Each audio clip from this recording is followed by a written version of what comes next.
খবৰ লগতে ইংৰাজী নৱবৰ্ষৰ আন্তৰিক শ্ৰদ্ধা জনাইছোঁ সঁচাকৈয়ে ইয়াত এই পবিত্ৰ পুখুনা উৎসৱৰ বাকৰি থিয় হৈ নিজকে আৱেগিক হৈ পৰিছোঁ কিয়নো আপোনালোকে ইয়ালৈ মাতি আনি যিখিনি মৰম আদৰ স্নেহ সন্মান জনালে তাৰ বাবে মই আপোনালোকৰ ওচৰত চিৰঋণী হৈ ৰম যিটো গীত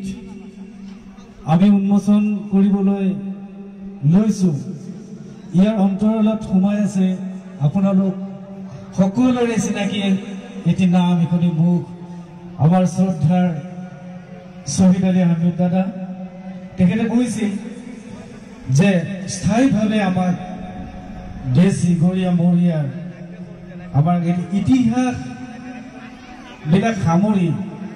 সাময়িকভাৱে বা আংশিকভাৱে সামৰি হ'লেও আমি নিজৰ পৰিচয় দাঙি ধৰি এটি গীত কৰিব নোৱাৰোঁ নেকি মোক কৈছিলে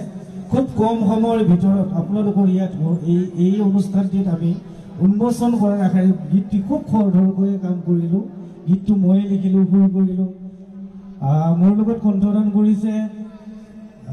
বুবুল দাস বিশিষ্ট এজন গীতিকাৰ তেখেতেও এতিয়া বয়স হ'ল তথাপিও গীতটো আমাৰ গীতটিত অকণমান কণ্ঠদান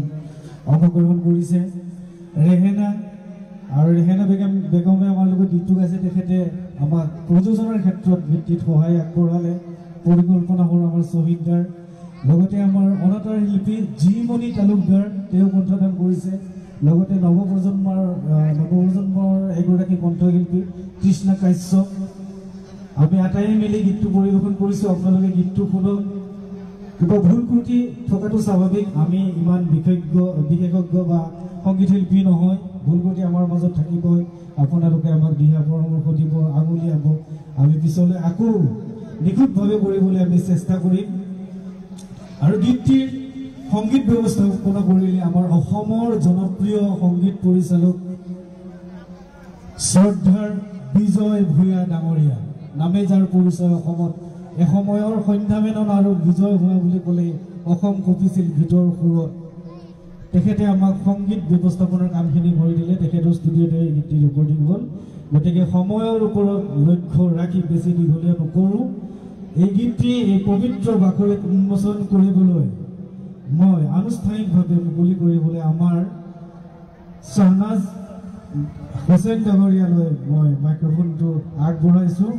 আৰু গীতটো তেখেতক আনুষ্ঠানিকভাৱে মুকলি কৰিবলৈ আহ্বান জনাই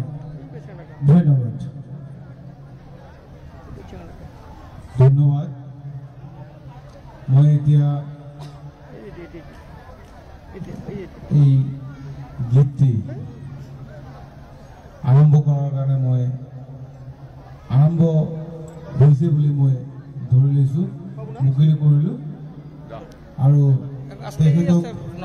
অলপ গানটো গুণগুণাই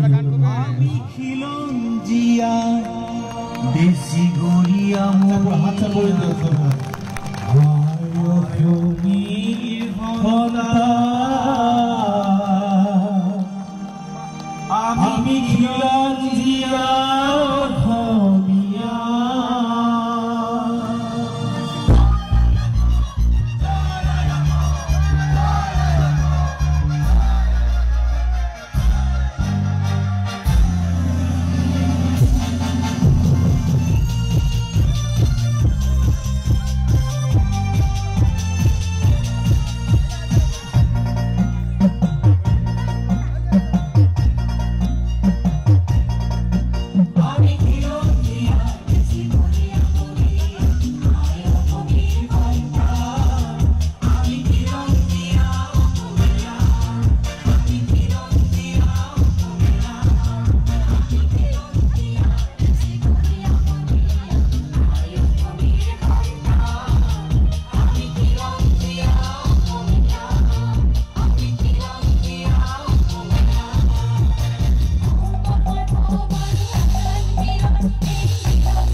Yes.